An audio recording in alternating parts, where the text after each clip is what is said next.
for some reason.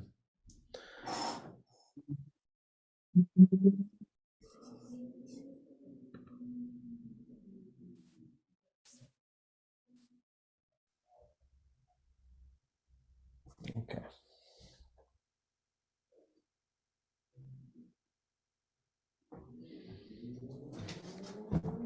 Okay, go ahead and begin, inshallah.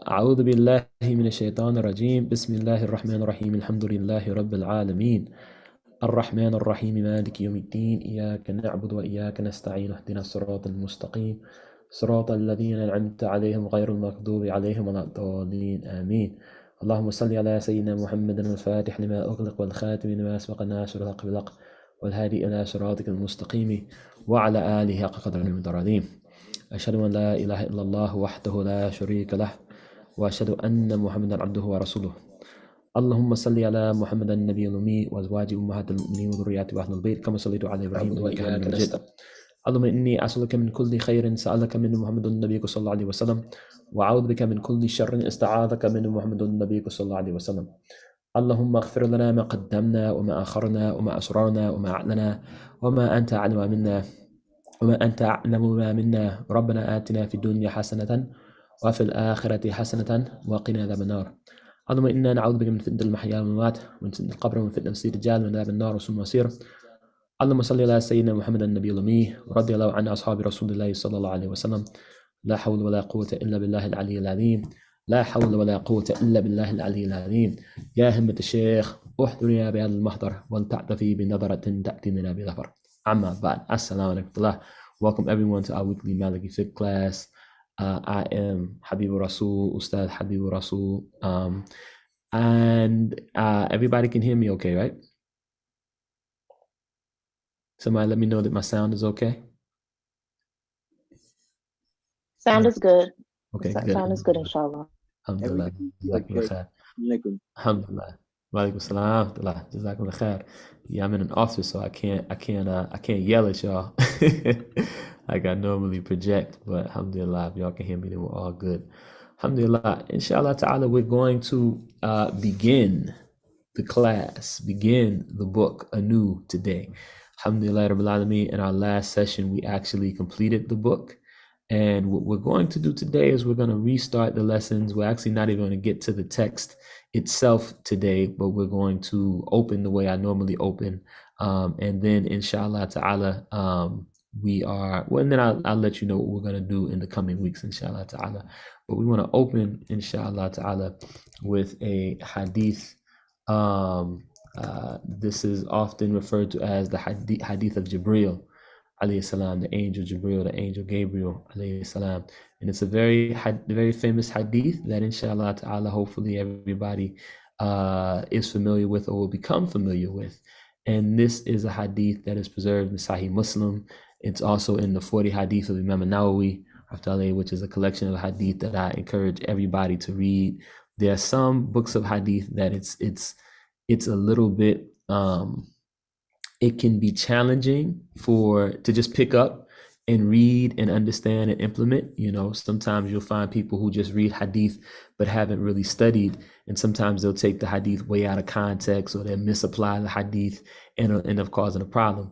But there's certain collections of hadith like the 40 hadith of Imam Nawawi that's just good for everybody to study, everybody to read, good reminders, good foundational principles. And so this hadith is a hadith that is often pointed to as a sort of a summation of the deen, or a summation of how we go about learning and understanding this religion, this way of life, and its different sort of elements and you could say stations or stages or aspects. So the hadith is reported on the authority of Sayyidina Umar ibn al-Khattab radiallahu ta'ala, the great Sahaba, the great companion of the Prophet sallallahu alaihi wasallam, who also was the Amir al-Mu'mineen, the leader of the Muslims after Rasulullah sallallahu alaihi wasallam's return to Allah, after Rasulullah sallallahu alaihi wasallam transitioned. Sayyidina Abu Bakr radiallahu ta'ala was the leader of the Muslims, and then after him Sayyidina Umar radiallahu ta'ala, and then after him Sayyidina Uthman ibn Affan radiallahu anhu, and after him our Imam Sayyidina Ali ibn Abi Talib, radiallahu anhum, may Allah be pleased with all of them. But Sayyidina Umar ibn al-Khattab radiallahu anhu reports, we were sitting with the Messenger of Allah sallallahu alaihi wasallam one day, and a man appeared with very white clothes and very black hair. There were no signs of travel on him, and we did not recognize him. Now, this is that I'm now commentating a little bit on the hadith.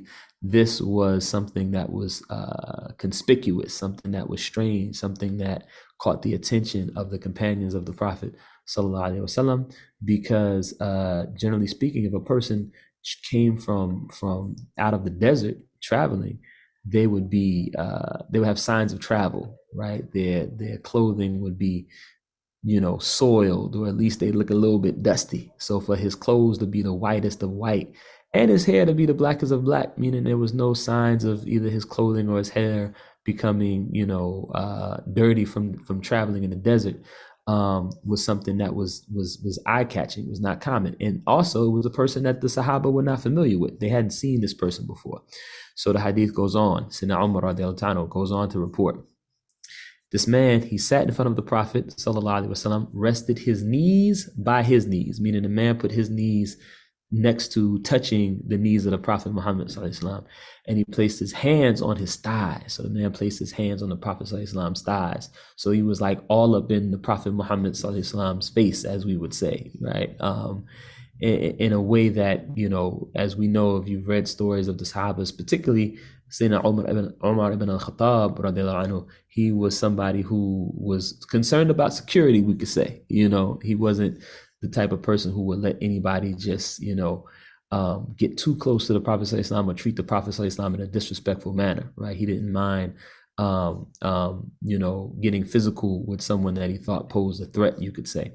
So in any case, he goes on to say, this man said, "O Muhammad sallallahu alaihi wasallam, tell me about Islam." This was another thing that was strange, because normally when people refer to the Messenger of God, they say, "Ya Rasulullah sallallahu alaihi wasallam, O Messenger of God." This man was just saying, "Ya Muhammad, right? So he says, the man said, "O Muhammad sallallahu alaihi wasallam, tell me about Islam." The Prophet said, "Islam is to testify that there is no God but Allah, and Muhammad sallallahu alaihi wasallam is the messenger of Allah." First thing. Second thing, to establish prayer. Then to give charity, specifically to give the zakah, right? And to fast during the month of Ramadan, and to perform the pilgrimage to the house, if a way is possible, if you have the ability to make Hajj, to make the pilgrimage to Mecca. The man said to the Prophet sallallahu alaihi wasallam, "You have spoken truthfully." Sayyidina Umar radiallahu anhu says, we were surprised that he asked him and then said he was truthful, right? Again, when people ask the Prophet ﷺ a question, they usually ask with the presumption and the etiquette that they don't know the answer, and that Prophet Muhammad ﷺ is going to inform them of the answer. So for him to say you have spoken truthfully was another thing that seemed strange to the people. Then he went on to say, the man said, "Tell me about faith, about Iman." And the Prophet ﷺ said, faith is to believe in Allah, His angels, His books, meaning the books that Allah revealed, like the Quran, and before that, the Gospels, the Torah, right? The Psalms of Prophet Dawood, David alayhi salam. To believe in Allah, His angels, His books, His messengers, the last day, and to believe in Qadr. It's good and it's harm. Qadr is a word that's kind of hard to translate. Here they translate it as providence. Some people translate it as destiny, but maybe the most basic way to translate it is Allah's power or His decree, that He's the one who decrees the good that comes to us and the difficulty or hardship that comes to us that we may perceive as harm, right? Then he goes on to say, the man said, "You have spoken truthfully." Then he said, the man asked, "Tell me about excellence, ihsan." And the Prophet ﷺ said, ihsan or excellence is to worship Allah as you see Him, and if you do not see Him, well, here they say to worship Allah as if you see Him, and if you do not see Him, He surely sees you. To worship Allah as you see Him, and if you don't see Him, then He sees you. The man said, "Tell me about the final hour." The Prophet ﷺ said, the one asked does not know more than the one who is asking. And the man said, tell me about its signs. And the Prophet ﷺ said, the slave girl will give birth to her mistress, and you will see barefoot, naked, and dependent shepherds compete in the construction of tall buildings. Then the man returned, meaning he left, and Sayyidina Umar says, and I remained. Then the Prophet ﷺ said to me, O Umar, do you know who that was? I said, Allah and his messenger know best. The Prophet ﷺ said, verily, he was the angel Jibril, the angel Gabriel, salam, who came to teach you your religion. So this is a hadith that I suspect a good number of you have heard before.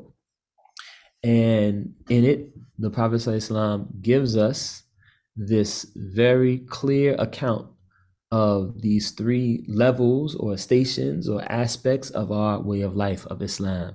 The first being what we call Islam, right? And he said it's the 5 pillars: to testify, make the shahada, testify there's no God but Allah, and that Muhammad is his prophet. Then he says the 5 daily prayers, then the zakat, then the fasting, and the hajj to Mecca, right? And if you notice, all of these are actions, things that correspond with our body. Thing that corresponds. In the books, you'll hear them say the limbs, but the limbs is all of your body, your mouth, your eyes, your hands, your feet, all of that, right? Then he goes on to ask him, what is Iman? Well, the Prophet ﷺ explains what Iman is, with faith, and he mentions what we often refer to as the 6 articles of faith, right? So these 6 kind of foundational beliefs that Muslims embrace: to believe in Allah, believe in the angels, Allah's angels, believe in the books that he revealed, believe in all of his messengers that he sent, right? Skip one. Believe in Allah, believe in the angels, believe in the books, believe in the messengers, to believe in the last day, Yawm al-Qiyamah, Yawm al-Din, the day of judgment, the day when all will be held to account, and to believe in the qadr of Allah, that Allah decrees what happens to us, right? And each time the angel Jibril, coming in the form of this man, asked the Prophet ﷺ, he said, you've spoken the truth, right? Because the point was for the angel Jibril alayhi salam to come and ask the Prophet ﷺ these questions so that we could have this nice, well-defined, straightforward description of these aspects of our belief. That's why the Prophet ﷺ told Umar, that was the angel Jibril who came to teach you your religion, right? And then, of course, the last one, he said, what is ihsan? Which sometimes people translate as excellence, right? Some people translate as spiritual excellence. Some people translate as excellence of character, the ihsan. And the Prophet ﷺ said it's to worship Allah as if you see him, or in some translations, they say to worship Allah as you see him. And if you don't see him, then he sees you. Surely he sees you. And then he goes on to ask him some other things. I always like to kind of reflect on when he asked about the signs. Well, he asked about the last day. The Prophet ﷺ says the one question doesn't know more than the one who asked the question, because the Prophet ﷺ knew this was the angel Jibril. So neither the Prophet ﷺ nor the angel Jibril alayhi salam knew, or we can say no, when the last day is going to be. Right, and this is one of the things that the scholars talk about when they talk about the relative perfection of the knowledge of the Prophet ﷺ. Scholars have different opinions about the Prophet ﷺ's knowledge. In any case, what the scholars agree upon is that this hadith indicates that even the Prophet ﷺ was not given the knowledge of the last day, right? And so this is one distinction of Allah's perfect knowledge, that only Allah knows when the last day is, right? Allahumma salli ala Sayyidina Muhammad. Assalamu alaikum. Welcome, Sidi Hassan. Welcome. And I always like to point out or reflect on when the Prophet ﷺ was asked by the angel Jibreel alayhi salam of some of the signs of the last day. What he says is very interesting. He says the slave girl will give birth to her mistress, and some translate this or interpret this as being an indication that in the last day, as we get closer to the end times, the children will not treat their parents correctly, right? The children will treat the parent, the child will treat the parent like the servant, right? But some have pointed to the fact that in the unique form of slavery that took place in America, in this country, the unique form of racial chattel slavery, was such that you had situations where a woman who was enslaved may have given birth to a child, the child of their white slave master, and if the child was, looked white, right, that child could go on to be the master of their biological mother, right? Wallahu alam. There are many different, possible interpretations of this, but this is one that always resonated with me because it's a more literal interpretation and something that we've seen, in these days we live in. And then when he goes on to talk about how the barefoot, naked, independent shepherds will compete in the construction of tall buildings. Some people say that this may be pointing to the Bedouin Arabs, right? And how the Bedouin Arabs are the same population who, when many of the countries of the Gulf and the Arab world discovered oil, these same Bedouin populations are now people who have quite a bit of wealth and are competing in building some of the tallest buildings in the world. But Allahu Alam, right? Allah knows the correct interpretation of these. But the reason why we're starting with this hadith is really because it breaks down these aspects of Islam and Iman and Ihsan. And usually when you open many of the books of fiqh, right, particularly the Maliki books of fiqh, some of them, well, first I should say, this hadith gives us a summation of a kind of distinction or categorization of aspects of the deen, all integrated, but specified, systematized in a way where you have Islam, all of the descriptions of Islam. These are the 5 basic fundamental things, but broadly speaking, Islam deals with our limbs, our body, right? And the rules of Islam, right? The Sharia, the law, the way, the rules of Islam. You could translate Sharia in any of those ways. You could translate it as law, you could translate it as way. It literally means sort of like a street, a path. So the way of Islam is the Sharia, right? What is necessary for us to do, what is mandatory for us to do, what is permissible for us to do, and what is haram or forbidden for us to do. And so Islam is about bringing our bodies in accordance with Allah's way, right? With His Sharia, right? Sunnah is another word that you can translate as way, right? But Sharia is also could be translated that way, but we can say the law, right? And the science that deals with that preserves that, is fiqh. Fiqh literally means an understanding. And specifically, the reason why the scholars identify this particular science with this term fiqh is a way we can translate it. And we've talked about this in previous classes, but many of you were not there when we talked about this. Our sort of working definition of fiqh that we came up with is an understanding of what is intended by the revelation, what is intended by Allah's Sharia, right? An understanding of what Allah intends for us, right? That is arrived at by one who has the proper training and the proper permission, right? So just anybody can't come up and say, well, I've read this verse of Quran or I read this hadith and I think it means this, right? But the people who have the proper training, they know Quran, they know the Sunnah of Muhammad Sallallahu Alaihi Wasallam, and they know the various sciences that go into interpreting, right, the Sharia, right? The people who have that and have that permission and have that training, right, they may arrive at different understandings of what Allah wants for us to do, right? Different understandings of how you apply the Sharia, how you apply the Quran and the Sunnah to our everyday lives, right? Now, the number of people who arrive at that level is relatively small, very small. Over the course of the many generations of Islam, there have been quite a few, but only four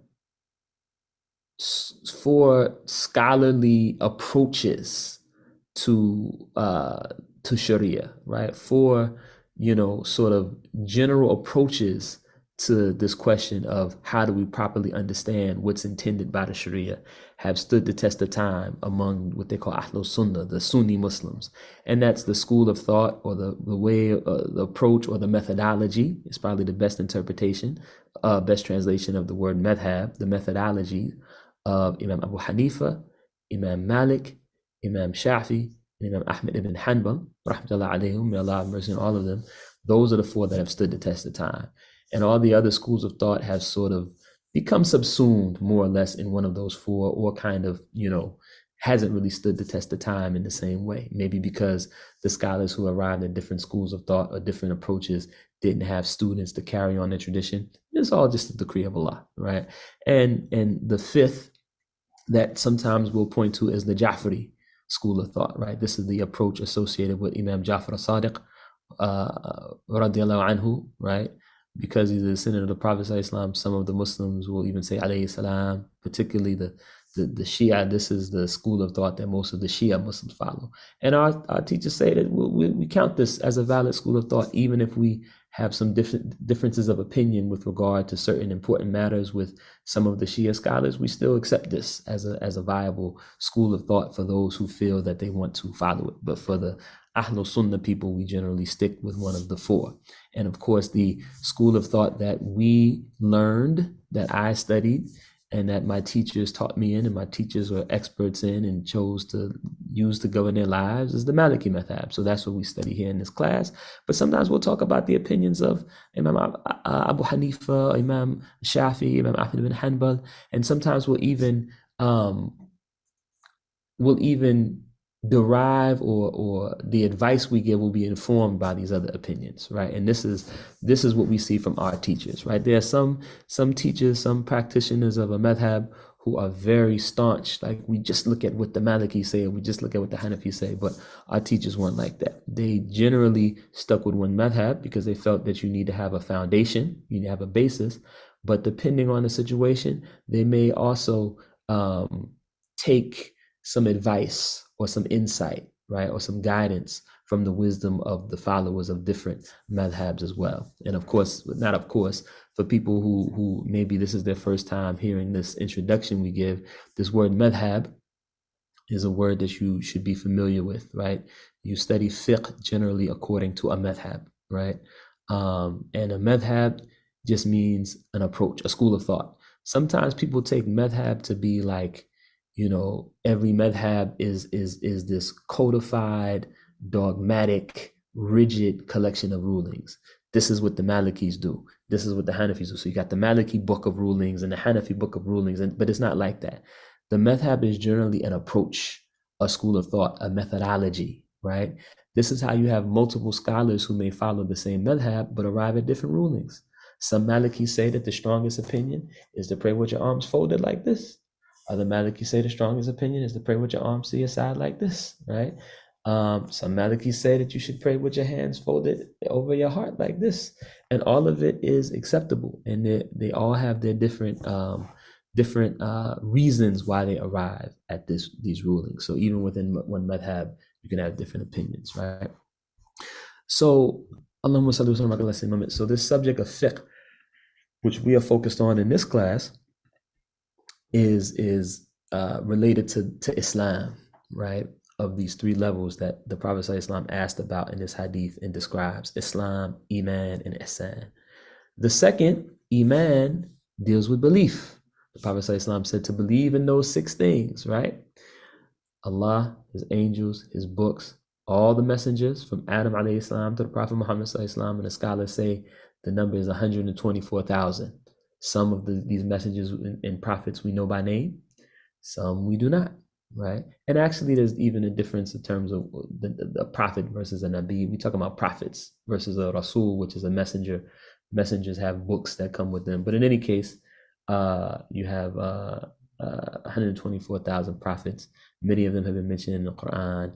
Many of those mentioned in the Quran are mentioned in other books as well, in the Torah, in the Gospels, in the Psalms. But we also have some that are mentioned in the Quran that aren't mentioned anywhere else, like a Nabi Salih or Nabi Hud, alayhi wassalam.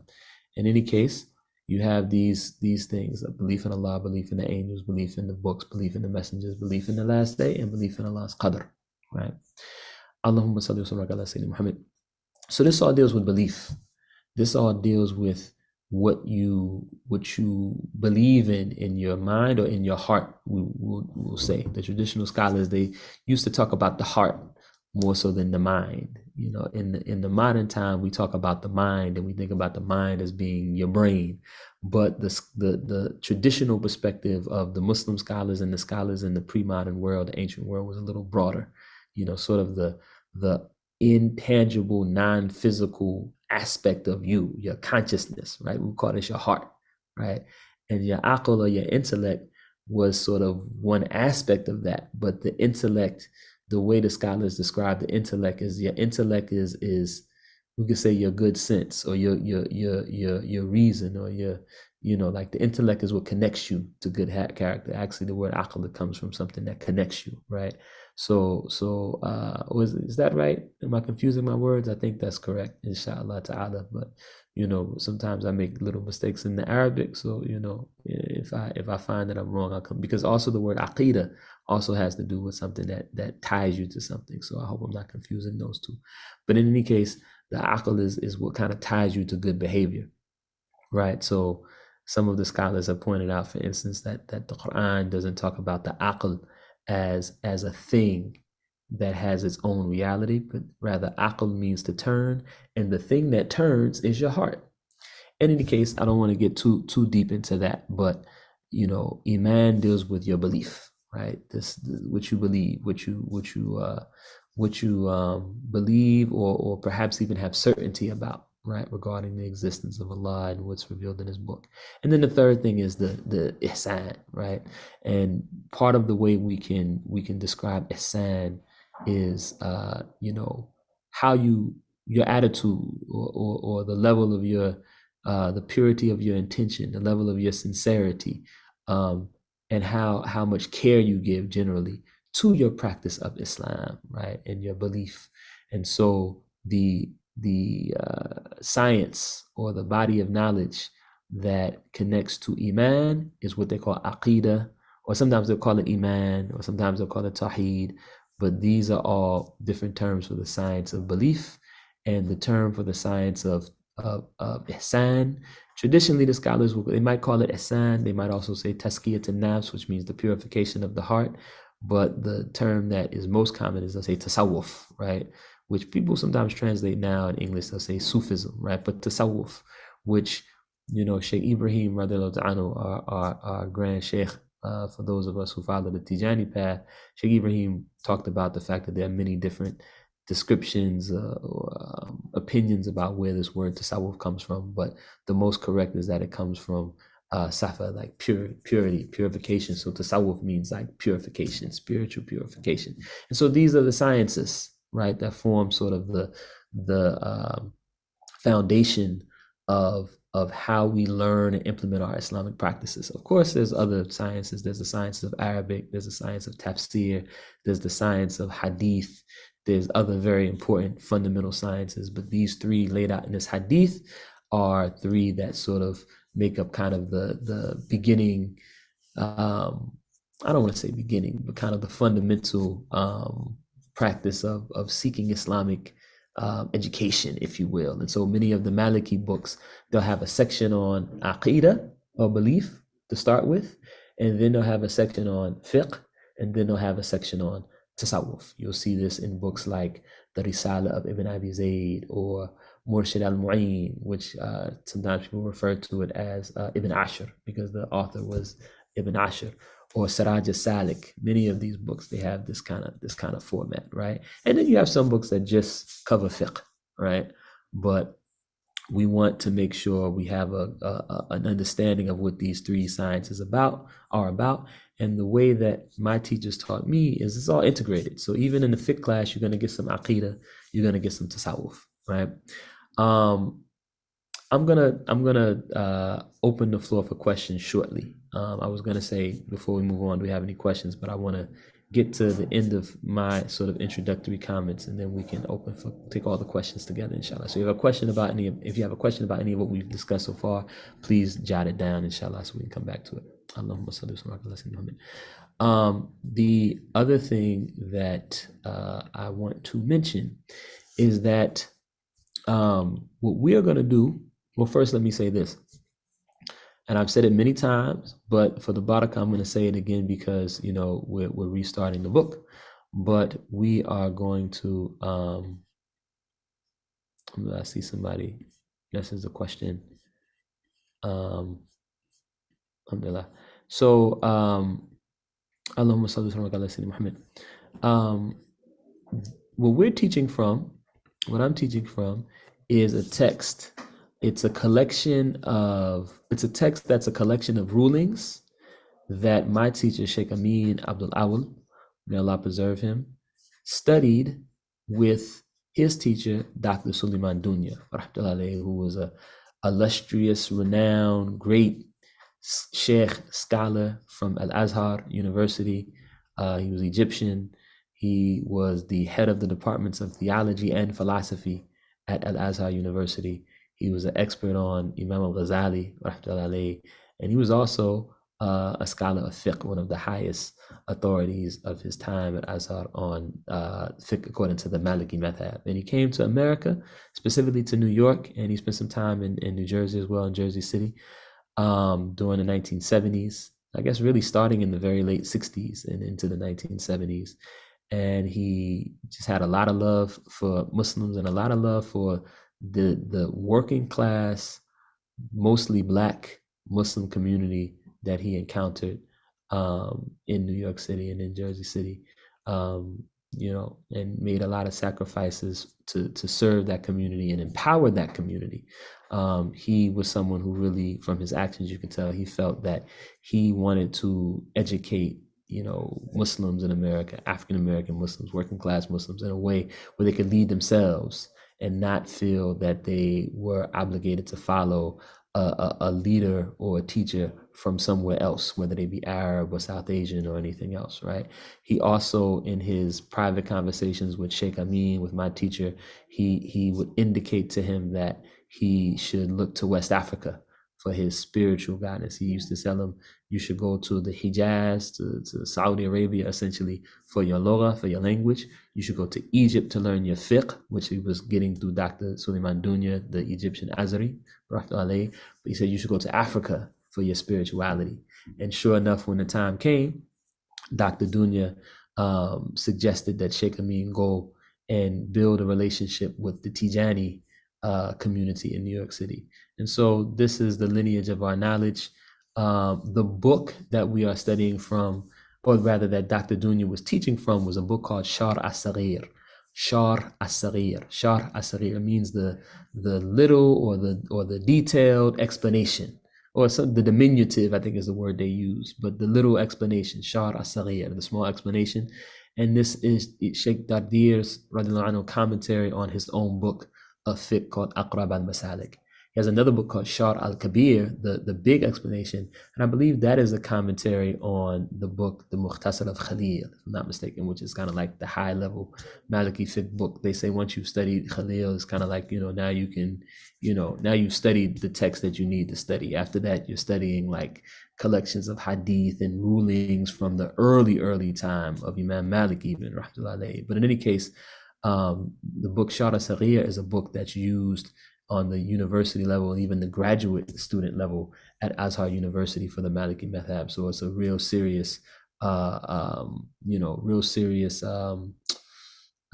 standard, or it's kind of like the go-to book for rulings on the Madhab. And the way Dr. Dunya taught it to Sheikh Amin, as many of you have heard me say before, he didn't teach him the matan. He didn't go through the actual text word for word. He taught him the subject matter from the book that he thought was most important for the young Muslim community here in the States at the time, in the late 60s. So he focused on things like salat and how you cover your awrah and how you make wudu and what kind of meat you can eat and things like that. And he didn't necessarily go deep into like the finer points of zakat on livestock and things like that. He stuck with things that he felt were practical. And Sheikh Amin and he also taught him about things like inheritance and Muslim burial, right? But Sheikh Amin took those lessons and he compiled the very like sort of most fundamental practical aspects of them that focus on the fard ain, the things that are mandatory for all of the Muslims, and even more specifically things that dealt with tahara and salah, right? and mostly those things, right? But in a very expansive way, like detailed discussions on those topics, how you deal with mistakes in the prayer, sujood sao, and he compiled them into a book. And this is the book that we teach from. It's not a book that you can buy in the store. My teacher Sheikh Amin instructed me not to give the book out to people unless they come and study it. And the way that we studied with him and the way that you all are studying with me, inshallah, is you take the information, you record it in your own words, right? You record it in your notes. And then when you feel that you've, gotten one of the subjects, whether it be wudu or ghusl or salat or covering the awra or sujood sawa or what have you, fasting, which we're going to talk about soon. When you feel that you have one of these subjects, complete, inshallah, relatively complete, then you share your notes with me. And from reading your notes, I'll be able to see, okay, you understand it. Or maybe there's this one little piece we have to go back over, or maybe a small correction, or maybe something that we have to go through a lesson all over again to make sure you have it refined. And then once you do that with the various subjects of the book, inshallah, you will have the opportunity, inshallah ta'ala, to get the permission to share the information. This is what my teacher did with me, right? And when Dr. Dunya taught him the material, he taught it to him in English, right? So this is part of why we do it this way. This is one of the various ways that people go about getting ijazah. You may be more familiar with another acceptable way, standard popular way, where the student comes, reads the text word for word in Arabic with the teacher, and after they read it a couple of times, the teacher gives them ijazah, right? This is a way, right? But for the subject of fiqh, on this detailed level, where our teacher was an Arabic speaker teaching it to our teacher's teacher was an Arabic speaker teaching it to my teacher Sheikh Amin, who was an English speaker. He taught it to him. He felt this was the best way. And when you speak to the different scholars, you find that this is something that the people did traditionally in the Muslim world as well, where sometimes you sit with the teacher and you have to actually write the information down, and the teacher looks at your notes before he says, or she says, okay, you can have the permission to teach. And so that's what we're teaching from. I know I talk about this a lot. This time around, I'm probably going to talk about it a little bit less than I normally do, because I'm hoping that we can really preserve the recordings from this class and people can kind of follow along even if they miss a class. I normally restate kind of the lineage of the book because I know we have new people, but inshallah, hopefully with this group this time around, we can, we can have a coherent kind of cohort, as they call it, where we can just go through the material without having to revisit that as much. But I'm always going to say it from time to time because I love talking about my teacher and his teacher and giving them their proper, or trying to give them their proper praise and respect. Alhamdulillah. The last thing I wanted to mention is this time around, we're gonna teach the book a little bit differently in that we are going to start by, and I should also mention that I had the opportunity to spend about a year in Medina Bay, Kaolack in Senegal. This platform for this class is supported by the Ruh Al Adab group, which is a group, a WhatsApp group, and a sort of series of classes that was started really under the guidance of my brother and teacher, Sidi Kaba Abdul Fattah. And it was really, geared toward members of the Tijani community. However, our classes, especially this particular class, this fiqh class, this is not just for Tijanis. This is for anybody who's interested, right? So, but I mentioned that to let you know that from time to time, I'm going to talk about issues of tasawwuf. I may answer questions or discuss things that are of interest, most specifically to people who are in the Tijani Sufi Tariqa, Tijani Sufi order. And this is, for the science of tasawwuf, the same way fiqh has madhabs. And Aqidah also has madhab, has different schools of thought with Aqidah, but they're fewer, and the differences between them aren't as wide, right? And tasawwuf similarly has different approaches, different paths, right, in terms of methodologies for cultivating sincerity and purifying the heart. And we call these turuq, right, or tariqas, paths, right? And so the Tijani spiritual path is one among the spiritual paths that the Muslims of Ahlul Sunnah have followed. And Medina Bay, Senegal, is a place that was established, a city that was established by the great West African Sheikh Ibrahim Niass, radiallahu anhu, who is the most sort of well-known promoters of the Tijani spiritual path. And in addition to being the Tijani sheikh, who is by far numerically the most popular or the most widely followed in the world, he was also a well-renowned, well-respected sheikh among the Muslims in general. He was born in 1900, returned to Allah in 1975, and during that time, he was the vice president, founding vice president of the Muslim World League, Ramiyat Islamiyah, based in Saudi Arabia. Most of the scholars affiliated with that organization have tended to be people who were, critical of tasawwuf, and yet they picked him to be the vice president. He also had a relationship with Muslim institutions in Egypt and in Pakistan. He also was involved in the anti-colonial struggles and Pan-African struggles on the African continent. He had a good relationship, close relationship with Gamal Abdel Nasser in Egypt, with a very close relationship with Kwame Nkrumah of Ghana, and also a relationship with Ahmed Sekou Touré in Guinea and other leaders as well. In any case, Sheikh Ibrahim radiallahu anhu, he built the city Medina Bay, and this is a hub for people who follow the Tijani spiritual path. And I had the opportunity to spend about a year there. While I was there, I spent time with my Sheikh Muhammad Umayya Sisi, and with his older brother, who's the Imam of the community, Imam Sheikh Tijani Sisi, Quddusu Sirru. May Allah preserve both of them. And I also studied fiqh with two scholars while I was there. One, Ustadh Habibur-Rasul, may Allah preserve him, who's really the fiqh teacher for all of the people who went to study in Medina Bay from the States as young people, the young African-American students who studied at the African-American Islamic Institute there. And then also a scholar by the name of Ustadh Ahmed Fall, rahmatullah, he's passed away.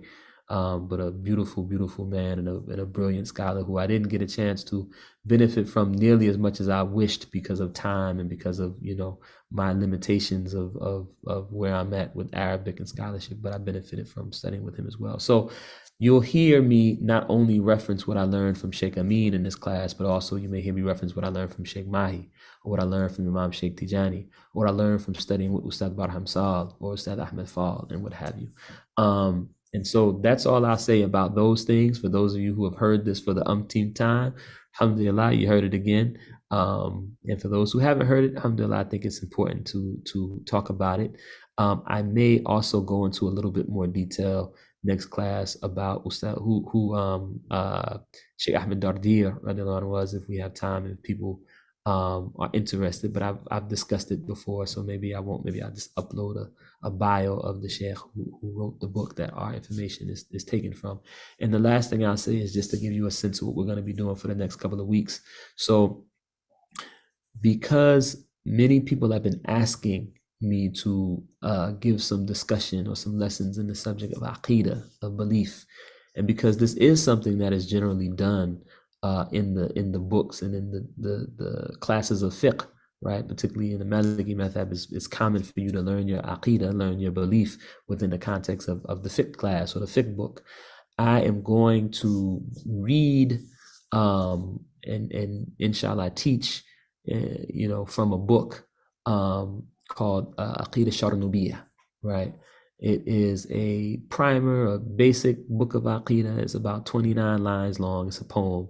And I'm hoping we can get through that maybe during the month of Ramadan. So that's coming up, and that's how we're going to start. That's not actually how we're going to start the class, but that's how we're going to proceed before we get into the fiqh. And I pray that this is something that's beneficial to folks. And also one of our teachers, Ustadh Talut, may Allah preserve him, Ustadh Talut Dawood, who's a good friend of mine and a well-learned scholar who has translated many of the works of Sheikh Ahmed Tijani and other Tijani scholars. He is going to be teaching from a book of Aqidah that I really love, written by Sheikh Ahmed Dardir, the same person who wrote Shara Saghir that our fiqh comes from. This scholar was a scholar of Aqidah and fiqh and tasawwuf, just like Dr. Suleiman Dunya. So he wrote a book called Khariratul Bahiyya, right? A book of Aqidah, a book of belief. and it's a more advanced book, a sort of intermediate book, and Ustadh Taldut is going to be teaching from that soon. So I encourage everybody who is able to check out those classes when we announce them, inshallah. So this will be a good kind of primer to get us ready for that. The Aqidah Sharanubiyya, the 29-line poem that I'm hoping we can get through during the month of Ramadan in just a few weeks, inshallah ta'ala.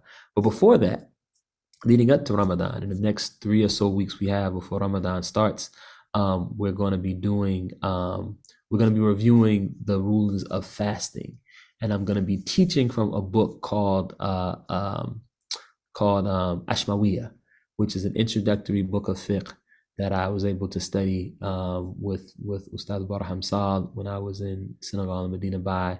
And it has, because Sheikh Amin taught us the fiqh of fasting, but he didn't record the lessons in the book in the same way that he recorded some of the other lessons. So I like to use this book Ashmawiya as a guideline for us when we do the fiqh of fasting, because it has the same information for the most part as what we learned from Sheikh Amin, and there's a nice succinct translation. It's not even a translation like word for word, but they kind of took the Ashmawiya text and they made it real kind of like simple and easy and straightforward. It's almost like bullet point form.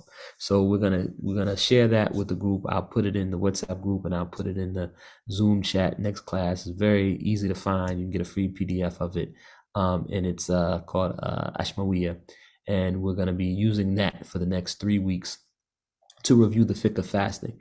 We'll probably only need 2 weeks, but we'll leave the third week to give us a cushion in case something happens and we have to cancel a class, or just to give us more time to do Q&A about the fiqh of fasting leading up to the month of Ramadan. And alhamdulillah, that's all I have for today. We're gonna spend the next few weeks reviewing the subject of fasting, and then we're going to look at the subject of Aqidah during Ramadan, and then right after Ramadan, we're gonna plunge back into our book that is the foundation of our class here. Sheikh Amin named it a book of purity, right? And so we're going to be using that to go through the subject of fiqh, and I look forward to, inshallah ta'ala, all of us getting through the book together, and taking that journey together and benefiting from it together, inshallah ta'ala. And so with that, I'm going to take a few minutes to take some questions, inshallah ta'ala, before we close out for the day. I have the YouTube up, so if you're watching on YouTube, I think you can also type questions in the YouTube chat as well. There's a little bit of a delay, so I think so. If you're typing questions on YouTube, go ahead and type them so that I don't miss them when we end the class, inshallah ta'ala. You can also type questions in the Zoom. My policy is, if you don't want anybody to know that you asked the question, if you want to be anonymous, then just send the question as a direct message to me. And if it's something that you are willing to share with the class so that everybody can benefit from, then send the question as a message to everyone. So one person did actually type a question here, and I believe they sent this question to me on, but I see somebody type the question as a direct message. I'm going to read it because it's a little bit long. And while I'm reading it, please, if you have other questions, type them in the chat, or get ready to take yourself off mute if you want to ask the question verbally. And I'm fine with either way. If you want to ask the question, some questions when it comes to fiqh, it's easier to just ask them than type them. So feel free. So please take the next minute or so and get your questions ready while I read this question we have in the chat. And this person says they have a few questions on fasting that can be answered, inshallah, together simultaneously.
Alhamdulillah. So I read the question, and I don't know if anybody else had other questions, but I am going to try my best to answer this one, inshallah ta'ala.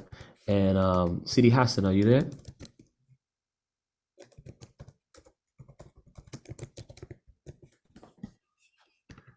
I don't know if Sidi Hassan, Haji Hassan, I don't know if you're there, but I may ask you to help refresh my memory with one with one question that I think we've gone through in the past. So inshallah, get ready to help me out.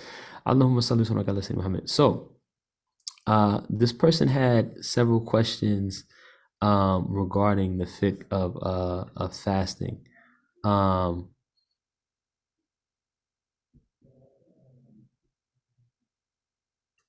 salli wa sallim ala Sayyidina Muhammad. And really, I'm reading something that kind of helped me get a refresher. But so just to give some backstory before I answer this question, you'll find that some of the Maliki scholars, and this is oh, subhanallah, I think I turned off the YouTube. Okay, we're back. You'll find really that some of the Maliki scholars are very strict when it comes to certain rulings of fasting, stricter than the other madhahib, right? You'll find, for instance, if you are fasting and you forget that you're fasting and you eat something forgetfully, right? You eat something while forgetting that you're fasting, right? Alhamdulillah. But we eat something because we forgot we were fasting. The Malikis, some of the Malikis will say that your fast is invalid. However, there's a hadith where the Prophet ﷺ says that if you forgot that you were fasting and you ate, then Allah fed you. Right? If you forgot that you were fasting and you ate, then Allah fed you.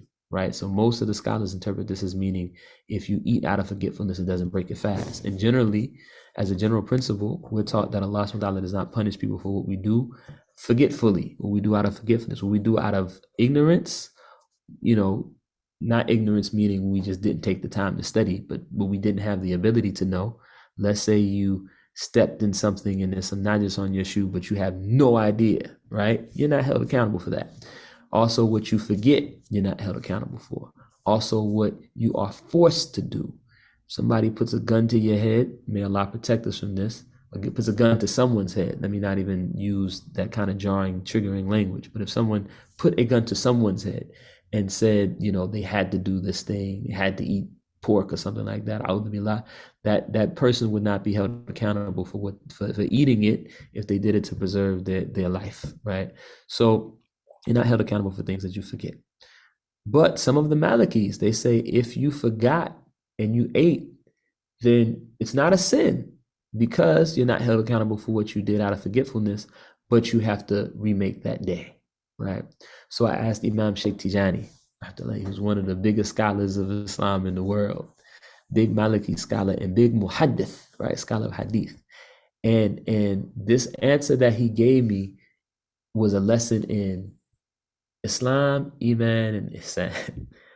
I asked him, well, I'll say it was a lesson in Islam, in fiqh, and in tasawwuf, and in ikhtilaf, right? And in usul is what is really, usul means sort of the foundations, right? So usulul fiqh are the foundations of fiqh, right? So you have the study of fiqh, what's haram, what's halal, what's mandatory, what's recommended, and we'll talk more about those terms in our next class, inshallah. And then you have usulul fiqh, which is where you actually look at Quran and hadith and whatnot to derive the rulings of fiqh, right? So his answer was a message in, I'm sorry for the beeps in the back, someone's texting me, but his answer was an answer for fiqh, for usul fiqh, and for tasawwuf, right? I asked him about this, like if a person forgets that they're fasting and they eat, do they have to make that day up?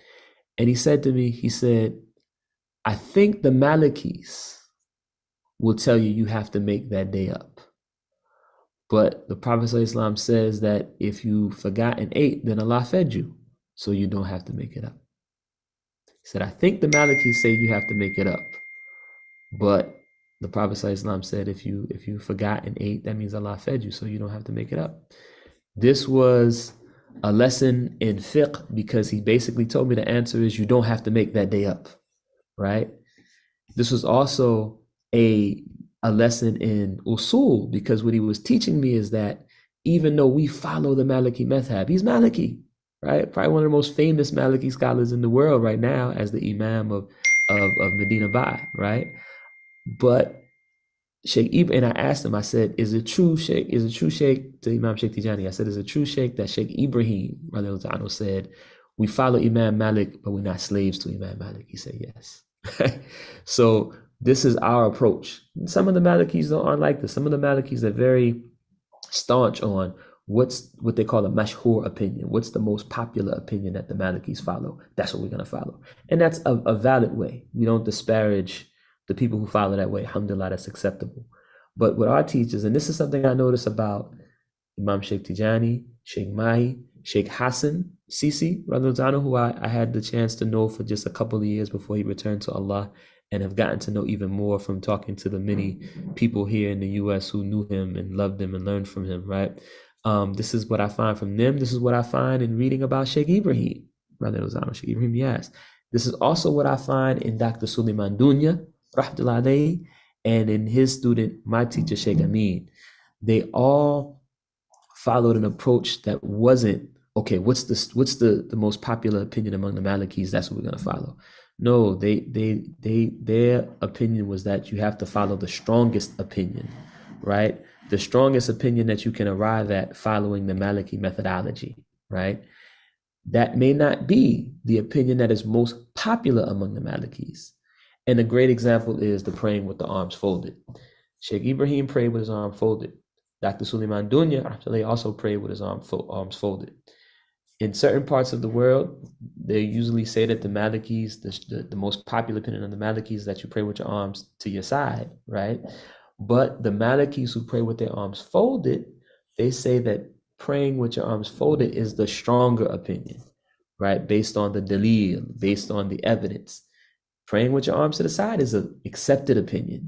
It is accepted. It is permissible, right? It is sound. And perhaps it's even the most popular opinion among many of the Malikis. But the stronger opinion is to pray with your arms folded. And so Imam Sheikh was saying, I think, something similar, that even if the Malikis, he himself is Maliki, but even if the Malikis generally say that breaking your fast out of forgetfulness requires you to make that day up, whether it's a fast of Ramadan or even a nafil fast, an optional fast that you do outside of Ramadan, the strong opinion is actually that you don't have to make that day up. You just go back to fasting and you don't have to make the day up, right? So he was giving me a fiqh answer, an usul answer, and an etiquette answer, a tasawwuf answer. Why? Because this big sheikh was so humble that his response was, I think the Malikis say that if you eat, it breaks your fast. But the Prophet ﷺ said this hadith, which we understand to mean that you don't have to make up your fast if you eat out of forgetfulness. And I hope, inshallah ta'ala, that's helpful. Now to kind of so real quick as an aside, someone said, can we consider that our scholars follow the spirit of the law and not only the letter of the law? I would say that our scholars follow both the spirit and the letter of the law, right? Because we don't want to give people the impression that our scholars are loose with following the letter of the law. They follow the letter of the law, but they don't follow the letter of the law devoid of an understanding of the spirit in which the law was intended, right? So I would say, yes, our scholars are following the spirit and the letter of the law, as opposed to someone who maybe only follows the letter of the law, right? And to answer the questions about fasting more directly, that was just to give you some context. Now, specifically, the person said, I've read that even tiny amounts of accidental and forgetful consumption break the fast in the Maliki madhab.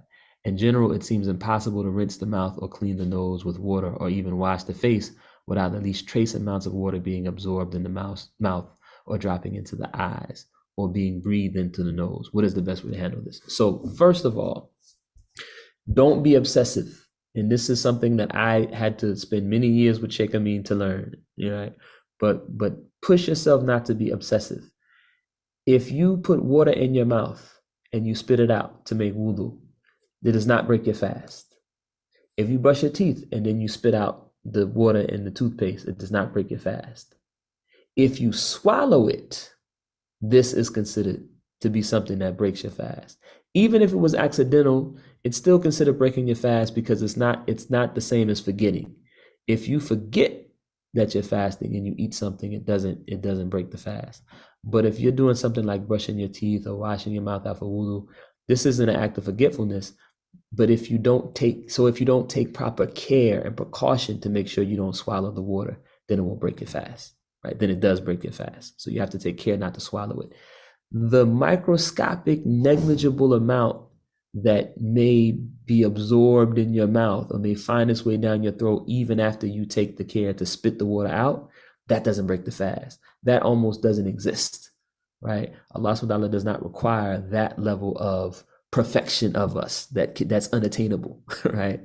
So we have to always remember, don't be obsessive, right? You put water in your mouth and spit it out while making wudu, right? And you don't detect that you swallowed it, then it doesn't break your fast. Don't let your mind play tricks on you that, oh, maybe some tiny amount, and that doesn't count. That does not count. And if you need to ask, if anybody needs me to ask me that question again, ask as many times as you want, ask as many times as you need to ask, and I'll keep giving you the same answer, because sometimes we have to hear it over and over again before we really grasp the concept that we really have to really work to not be obsessive, right? So, and this is something I had to learn. So this is, don't feel bad or embarrassed if this is something you struggle with, because I struggled with it. It's normal, it's natural, but it's just a way that the shaitan, can play with us, right? Don't be obsessive. So the first thing is that negligible amount of water that you put in your mouth or in your nose, something like that, it doesn't actually break the fast. The second thing I'll say is some of the scholars, when they're fasting during the month of Ramadan, they don't wash their mouth and their nose when they make their wudu, because the mouth and the nose are not fard parts of the wudu, as we'll learn when we go through the section on wudu. So if you make wudu and you wipe all the rest of the parts of your body as you normally would, 3 times for those that we wipe 3 times, 1 time for the head and the ears, right? But you skip the mouth and the nose, the fast is still valid. Generally speaking, you would only skip your mouth and your nose if maybe you were in a country or in a place traveling somewhere where you were worried that the water might make you sick. But another reason why some of the scholars skip washing their mouth and their nose is if they're fasting, to make sure that they don't unintentionally swallow some water or sniff some water so far in their nose that it goes down their throat, right? So you can do that. And if that helps you to prevent yourself from worrying about the fast, then alhamdulillah, you have the right to do that. But you also have the right to wash your mouth and your nose when you're fasting.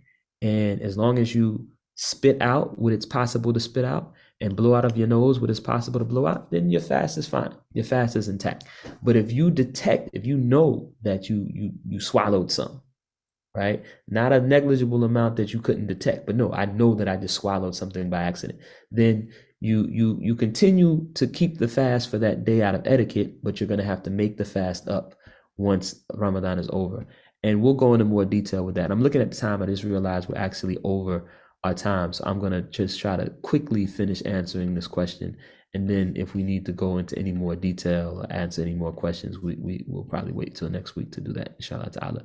Someone said, if they have a cut or some bleeding in their mouth, does that nullify the fast for that day? Would it be possible to totally avoid swallowing any? Does it depend on the amount? Let me get back to you on that. I think it depends on the amount. Again, we're taught not to be obsessive. So if you have some small cut in your mouth, it's not really possible to avoid, that, right, in terms of your fasting. But, this is a question that I want to get a little bit more detail on. So I'm going to ask one of my teachers, inshallah ta'ala, for some discussion of that, inshallah. And then they said I accidentally gargled instead of just rinsing their mouth, and they tried to immediately. So again, gargling does not break your fast. Gargling does not break your fast. You'll see in some of the books it says if something reaches your throat, then it may break your fast. What they mean by reach is going down your throat, being swallowed.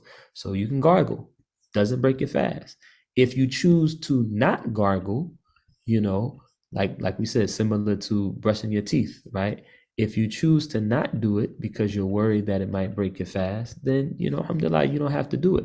But if you do it, it doesn't break the fast unless you can detect a real tangible amount of water being swallowed, right? Even if it's a small amount, but you have to know it, right? It can't just be, that you just presume that something must have been swallowed. No, that's not how it works, right? So if you gargle, it's fine. And then the person said they read that even eye drops break the fast in the Maliki school because they can reach the throat. My understanding is that eye drops do not break. That's what I was going to ask you, Sidi Hassan, if you remembered, because I think we discussed that last in the past. So if you remember, chime in and let me know if this is what you remember. But from what I remember, I think we went and asked Sheikh Amin, we asked the teachers, and we found that the eye drops don't break the fast.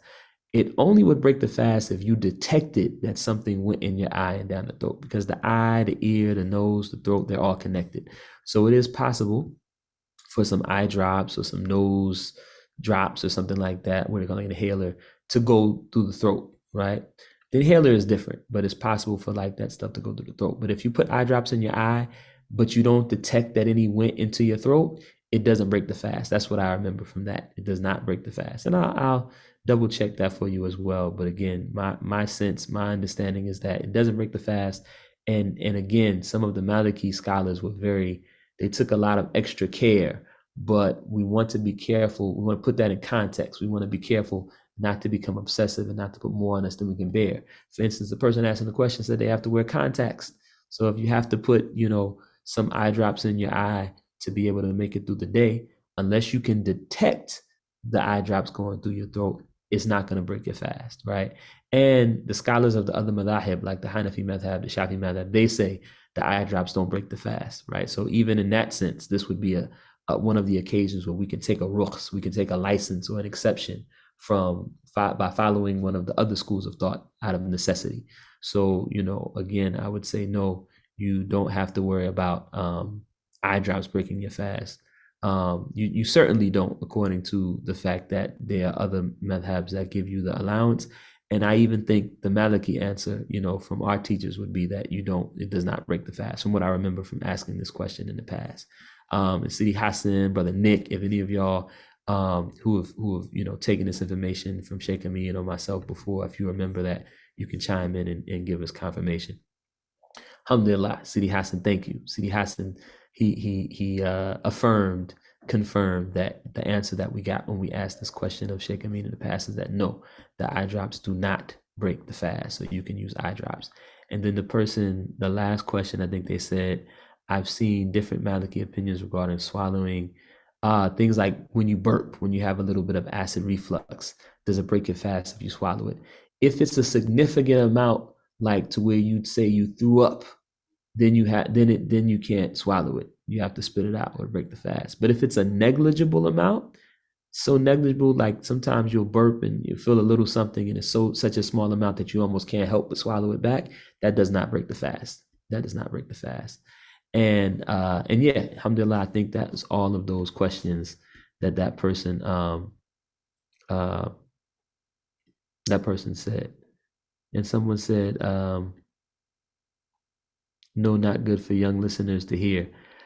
Alhamdulillah. I'm not sure what you were referring to. So if you could type in the chat, because maybe it's something we need to be more cognizant of, inshallah ta'ala. So, or maybe you were talking about when the person said the spirit of the law versus the letter of the law. So, yeah.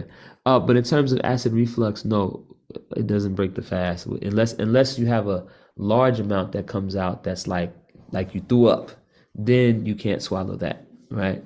But if it's a small amount, like you burped and just a little bit came in the mouth, right? that does not break the fast.